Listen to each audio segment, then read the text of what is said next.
কলিয়াবর শাকমুঠিয়া বাগানের 20 বছরের নিখোঁজ যুবতী মেয়ের সন্ধান পেতে সংবাদ মাধ্যমের দ্বারস্থ হলেন পিতামাতা। দীর্ঘ 20 দিন ধরে নিখোঁজ নিহারিকা তাঁতি নামের এই যুবতী। পারিবারিক সূত্র অনুসারে গত 16 জানুয়ারি বিহুর অনুষ্ঠানে যাওয়ার উদ্দেশ্যে ঘর থেকে বের হয়ে যায় শাকমুঠিয়া চা বাগানের চিবো তাঁতি এবং সুরভি তাঁতির মেয়ে নিহারিকা তাঁতি।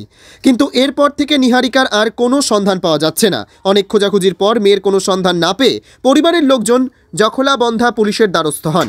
কিন্তু পুলিশও আজ পর্যন্ত নিখোঁজ 20 বছর বয়সের যুবতী নিহারিকার কোনো সন্ধান বের করতে পারেনি। তাই বাধ্য হয়ে পরিবারের লোকজন সংবাদ মাধ্যমে দ্বারস্থ হয়েছেন। যদি স্ক্রিনে দেখা যাওয়া এই যুবতীকে কেউ দেখতে পান তাহলে 7638155560 অথবা 7086869288 এই নম্বরে যোগাযোগ করতে অনুরোধ জানিয়েছেন নিহারিকার মা এবং বাবা। 16 তাৰিখৰ পৰা ছোৱালীজনী নাইকিয়া হৈছে।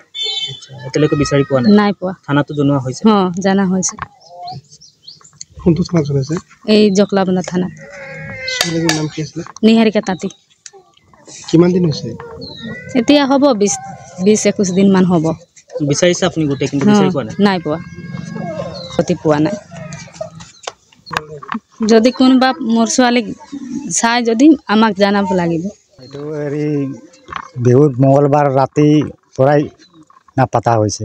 মই বুধবাৰৰ পৰা একেবাৰে শুকুৰবাৰ লগত বিচাৰি পোৱা নাই। সেইকাৰণে নাই পোৱা কাৰণে মই থানাত গৈ আৰু ইন্তি দিয়া হৈছে।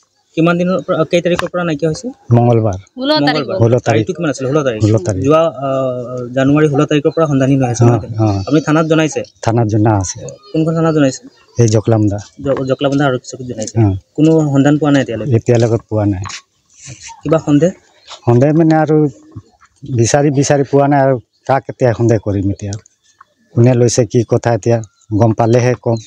এতিয়ালৈকে কোনো ধৰণৰ সন্ধান পোৱা নাই? পোৱাই নাই। ছোৱালীজনীৰ বয়স কিমান? 20 বছৰ। নামটো কি আছিলে? নিহাৰিকা তাঁতি। ব্যুৰো ৰিপোৰ্ট, গণ আওয়াজ, কলিয়াবৰ।